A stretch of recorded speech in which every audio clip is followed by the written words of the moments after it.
por favor, les pido que abran allí su Biblia en Primera de Reyes 18.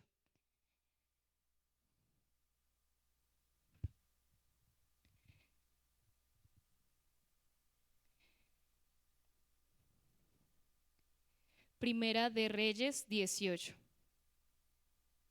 Amén. Cuando ya la tengan, pueden decir amén.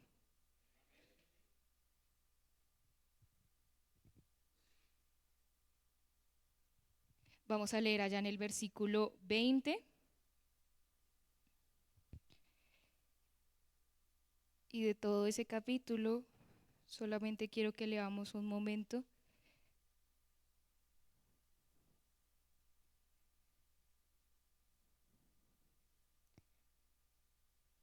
¿Listo? Primera de Reyes 18, quiero que leamos solamente el versículo 28. Listo, vamos a leerlos todos a una sola voz. Amén. A la cuenta de 3. 1, 2, 3.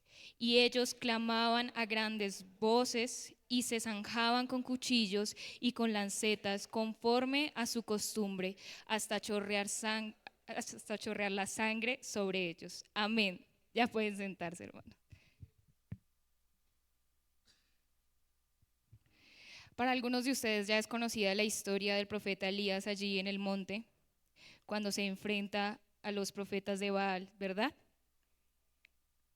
Sabemos que Elías tuvo que salir al encuentro del rey en ese momento y despedirle que por favor reuniera a todos los profetas de Baal en el monte para poder pues hacer lo que en ese momento era, que era construir dos altares, ¿no? El profeta Elías les dijo, traigan dos bueyes y ustedes como profetas de Baal van a construir un altar en el cual no van a prender fuego, y él también iba a construir un altar que tampoco iba a prender fuego, pero el verdadero Dios tenía que prender el fuego. Es así, ¿cierto? Ese es un resumen más o menos de la historia y de todo lo que estaba pasando. Quiero en este momento resaltar lo que era el altar de los profetas de Baal. ¿Listo? Y hablando más a profundidad, los profetas de Baal primero invocan el nombre de Baal desde la mañana hasta el mediodía, dice la palabra de Dios, y es que en ese momento era pues mucho tiempo, realmente tenían muchas horas clamando lo mismo, respóndenos, dice la Biblia que dice respóndenos, y en una parte también dice, pero no había voz ni quien respondiese. Listo, los profetas de Baal estaban diciéndole a su ídolo, Baal, que por favor les respondiera. Y en ese punto pues no es fácil porque estaban en una posición en la que era casi una batalla, ¿no? El verdadero Dios iba a prender fuego en medio del altar y el que no prendiera fuego obviamente iba a ser asesinado en ese momento, porque era la idea comprobarle al pueblo de Israel quién era el verdadero Dios. Entonces tanto Elías como los profetas de Baal tenían miedo de que su altar no se prendiera. Pero Elías está en una posición obviamente difícil porque versículos atrás él le presenta eso a Dios, pero él también sabe quién es su Dios y entonces a quién está clamando. Pero los profetas de Baal también estaban poniendo en juego sus vidas y habían creído toda su vida en ese ídolo en el que estaban hablando. Y le estaban pidiendo, respóndenos, pero no había voz y tampoco había respuesta. Lo segundo es que los profetas se pusieron a bailar. Empezaron a bailar y a cojear alrededor del altar. Y ellos lo estaban dando todo. Estaban literalmente adorando a su ídolo como podían. Gritando, cantando, saltando. Y con toda la expresión de sus bocas y de sus cuerpos estaban intentando que su ídolo, que su Dios Baal les respondiera. Y llega ese punto crucial en el que Elías empieza a burlarse de ellos. Otra versión dicen, tendrán que gritar más fuerte, se mofaba. Sin duda que es un Dios. Tal vez esté soñando despierto o quizás esté haciendo sus necesidades. Seguramente salió de viaje o se quedó dormido y necesita que alguien lo despierte. Ahí Elías les estaba jugando en la mente.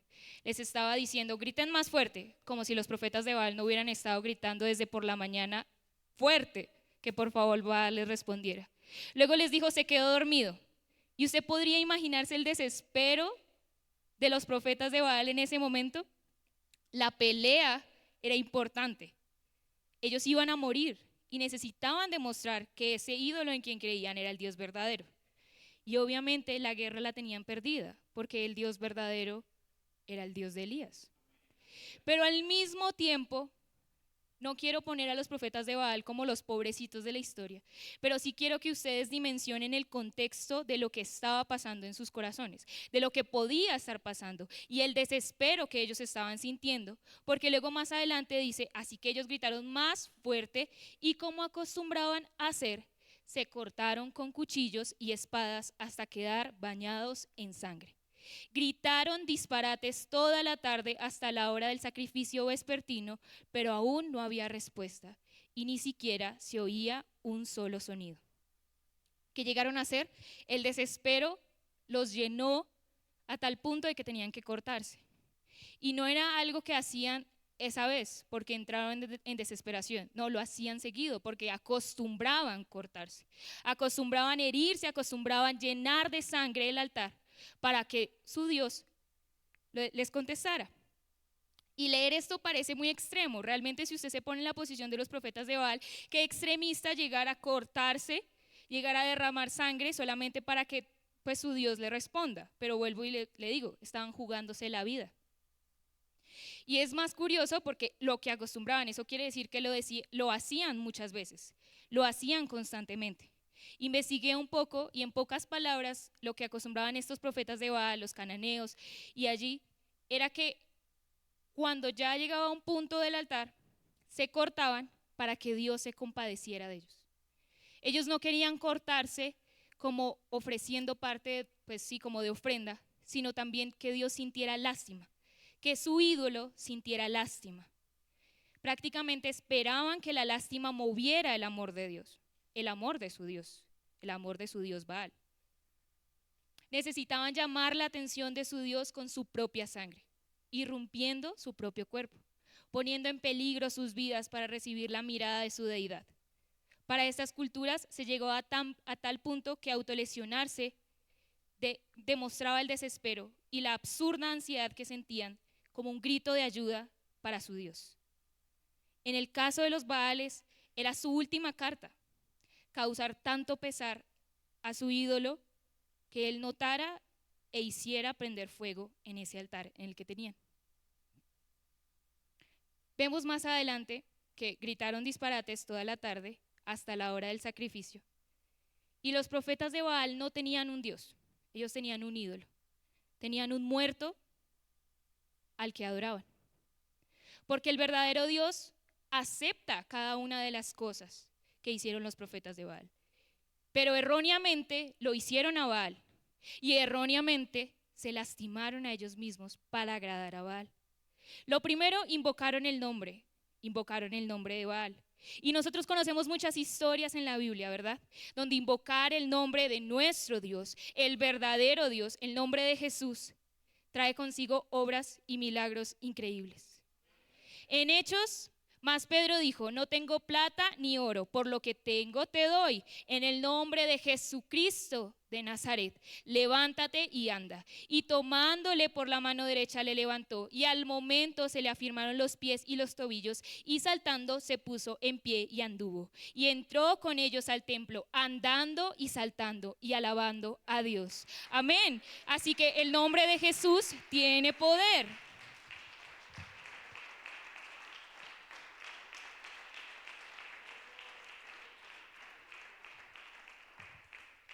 Pero aún cuando le decían Jehová, dice Segunda de Reyes 20, esa historia me gusta mucho, que en aquellos días Ezequías cayó enfermo de muerte y vino a él el profeta Isaías, hijo de Amós, y le dijo, Jehová dice así, ordena tu casa porque morirás y no vivirás. Entonces él volvió su rostro a la pared y oró a Jehová y le dijo, te ruego, oh Jehová, te ruego que hagas memoria de que he andado delante de ti en verdad y con íntegro corazón y que he hecho las cosas que te agradan. Y lloró Ezequías con gran lloro.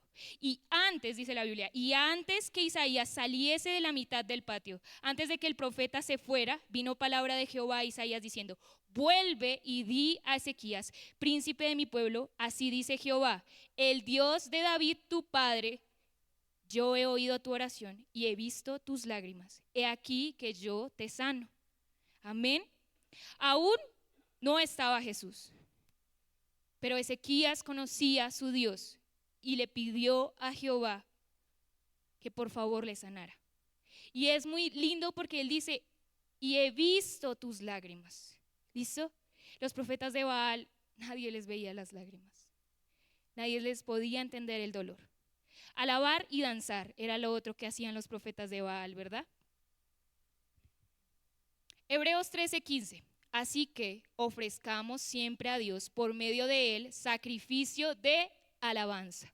Es decir, fruto de labios que confiesen su nombre. Sacrificio de alabanza.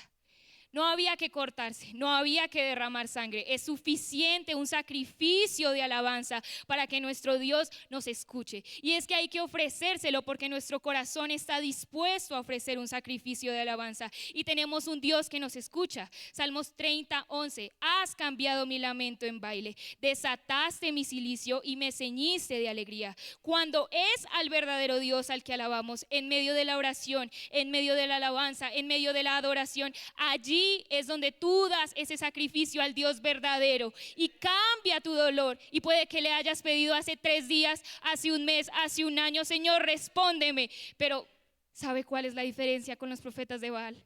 Que tenemos consuelo, que estamos esperando en las promesas del Señor, pero Él nos da consuelo. Y los profetas de Baal estaban desesperados porque no tenían consuelo. Así que si en medio de la alabanza y en medio de la adoración tenemos consuelo, no tenemos que ir a buscarlo en otro lado, porque tenemos a un Dios verdadero. Y el último acto de los profetas fue cortarse, fue derramar sangre. Y ya les comenté el propósito por el cual ellos hacían esto. Deuteronomio 14:1 dice: Israel, dado que eres el pueblo del Señor tu Dios, nunca te hagas cortadura en el cuerpo, ni te afeites el cabello que está encima de la frente en señal de duelo por un muerto. Tú fuiste separado como el pueblo santo para el Señor tu Dios, y Él te eligió entre todas las naciones del mundo para que seas su tesoro especial. Es decir, el pueblo de Israel sabía que a esas cosas no jugaba, que a cortarse y a derramar sangre de ellos mismos no estaba dispuesto. Y esta semana yo pensaba mucho en qué se podía hablar, porque le pregunté al hermano Richard, le pregunté si había tema. Y es difícil cuando no te dan un tema, ¿no? Y también me preguntaba y le preguntaba a Dios. Y no era como si Dios me dijera algo puntual.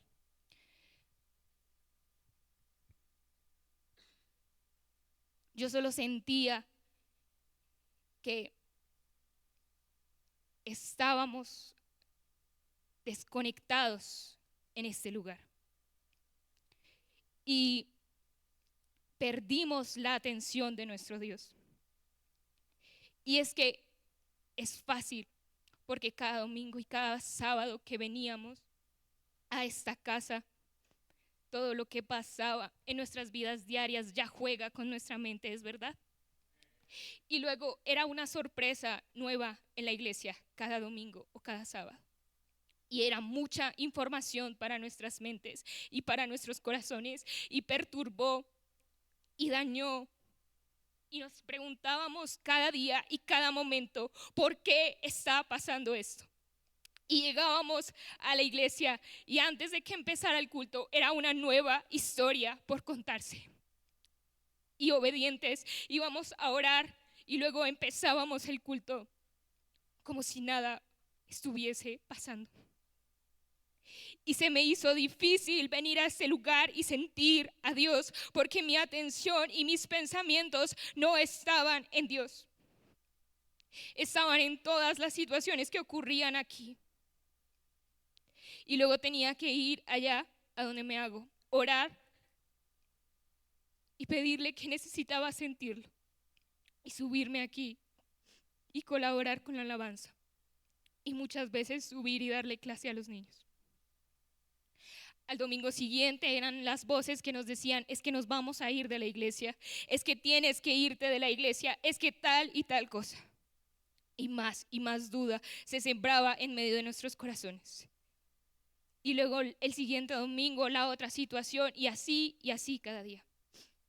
Y para mí este lugar es, el entrar es, mi atención es Dios. ¿Saben?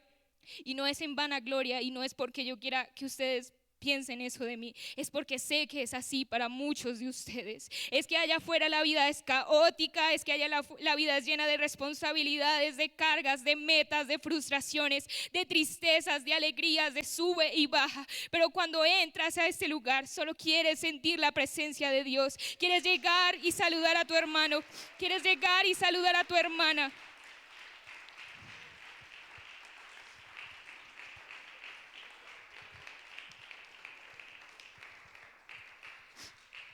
Quieres llegar y sentirte en casa, porque allá afuera puedes sentir a Dios en tu oración, en tu alabanza, pero aquí la presencia de Dios debe ser palpable. Tiene que ser palpable. Y ante mi mente que estaba agotada, mi mente que estaba herida, mi mente que estaba defraudada, una mente fatigada, una mente enojada, no podía ver a Dios. Y le aseguro que muchos que estamos aquí entramos muchas veces a ese lugar y en nuestra mente solo existía enojo, tal vez solamente había, no tengo palabras para expresar lo que estoy sintiendo aquí. Y allí en nuestra mente llena de cosas, llegar aquí y decir, Señor, yo quiero sentirte, no era posible. Y no porque Él no estuviera aquí, y no porque Él no quisiera hacerse sentir, sino que yo no podía pensar en Él. Los profetas de Baal querían llamar la atención de Baal con sangre. Querían decirle, Señor, respóndenos. Le decían a Baal, respóndenos.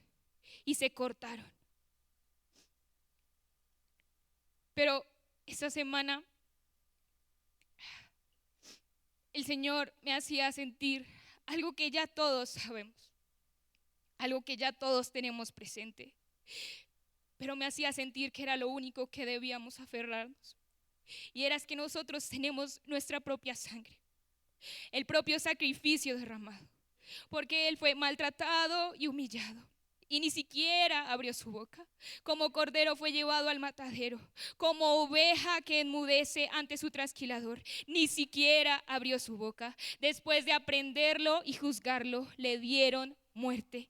Nadie se preocupó por su descendencia. Fue arrancado de la tierra de los vivientes y golpeado por la rebelión del pueblo. Así que entonces tomó Pilato a Jesús y le azotó.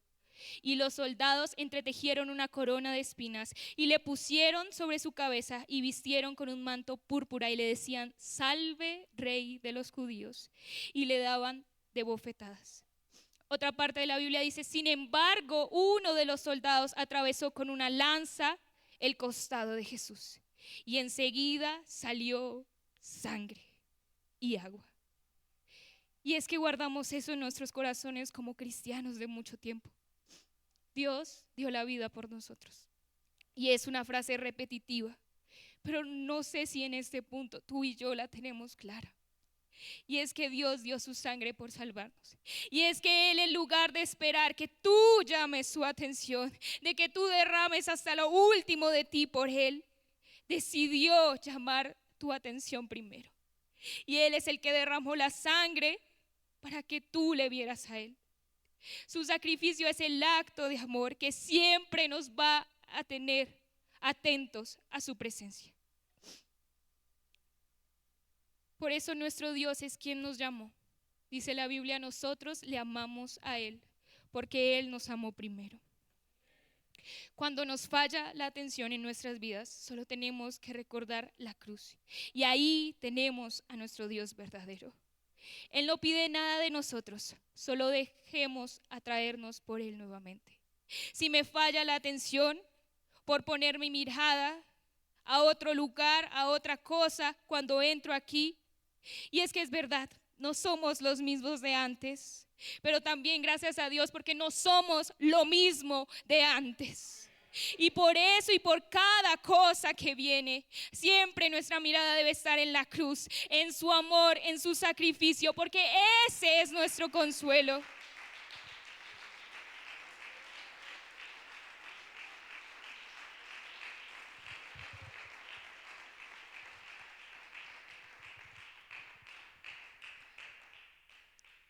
Queremos paz, Él nos da paz. Solo hay que adorarle, solo hay que exaltarle. Estamos buscando consuelo, Él es el consuelo. Ese no es el lugar para la contienda. Aquí su templo no es el lugar para la tristeza. Esa no es la casa del pesar, ni mucho menos de la lástima. Esta es la casa de Dios y debemos sentirnos como en casa de Dios, porque es nuestra casa.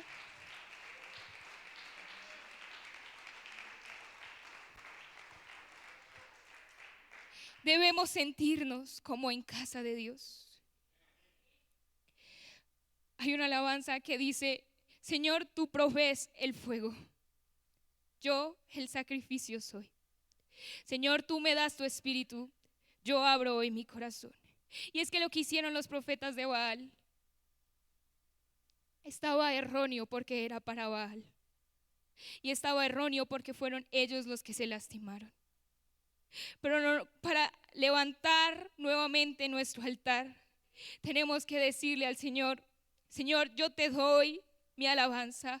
Señor, yo te doy mis sacrificios de amor. Señor, yo te doy todo lo que tengo, todo lo que soy. Y tú provees el fuego. Y tú provees la sangre que nos limpia. Y tú provees todo lo que nos trae vida. Porque tú eres el que complementa nuestro altar.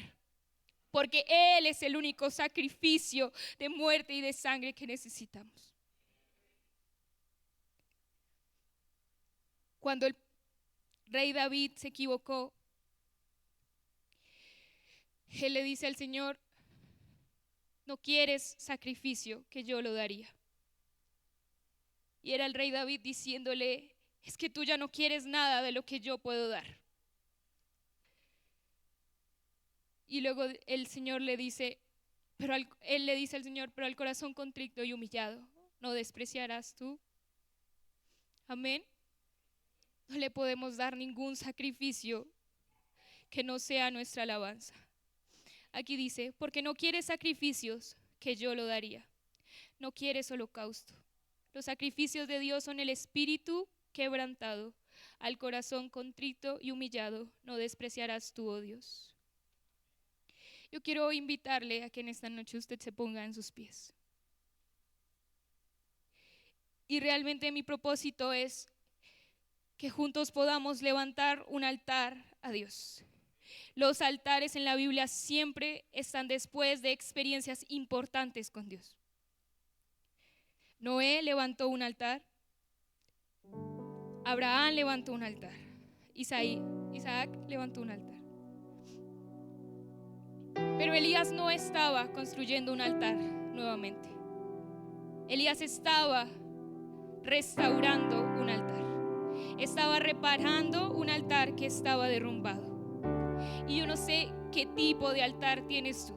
Y si la turbulencia, y si el desespero, y si los problemas, y si la vida derrumba tu altar, y si lo agrieta, y si lo toca. Yo no sé cómo está tu altar con Dios. Y si lo has olvidado, o tal vez lo hemos descuidado, o lo hemos dejado empolvado. Es el momento de levantar un altar al verdadero Dios.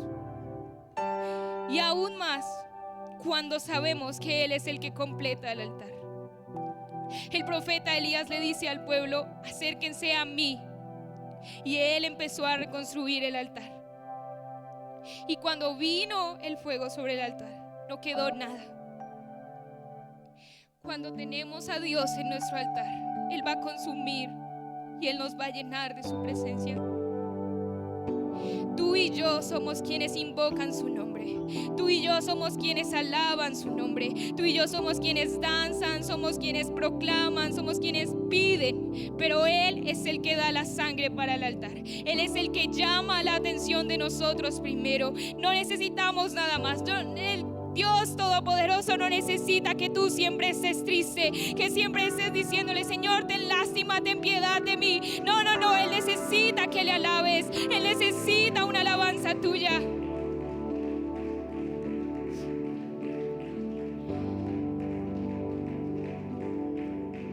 Tómese un momento para tener privacidad y hable con Dios por un segundo.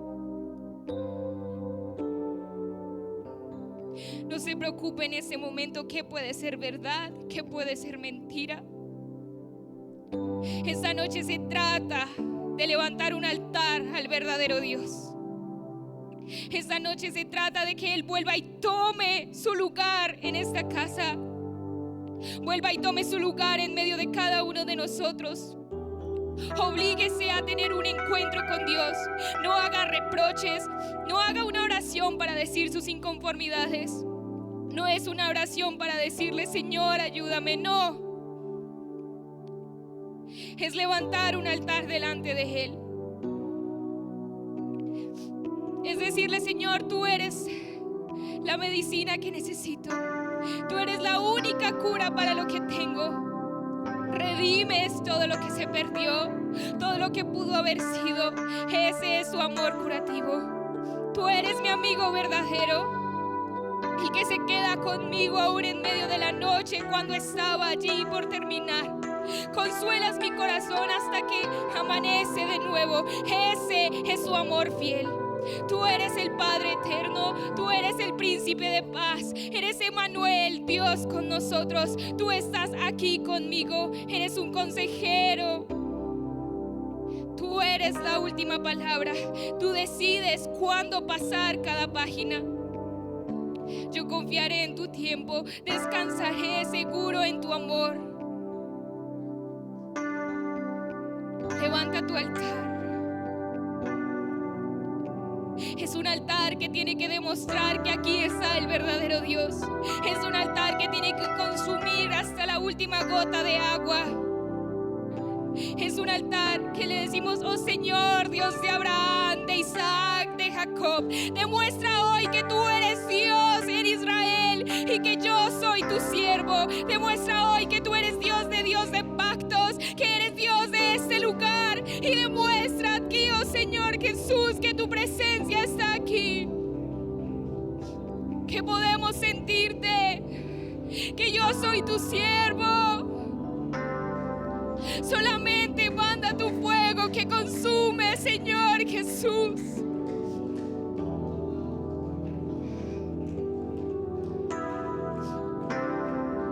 Derrama tu espíritu en medio de este lugar. Oh Rey de Reyes, levantamos un altar a ti, Señor Jesús, porque eres glorioso, porque eres grande, porque eres digno, oh Señor Jesús. Ayúdanos, Rey de Reyes, a tener siempre un sacrificio de alabanza, un sacrificio de adoración. Te amamos, Padre Celestial, por tus obras, Señor Jesús, y por tu gran, oh Señor Jesús, muestra de amor ayer en la cruz. Te alabamos a ti, Señor Jesús, oh Rey de Reyes.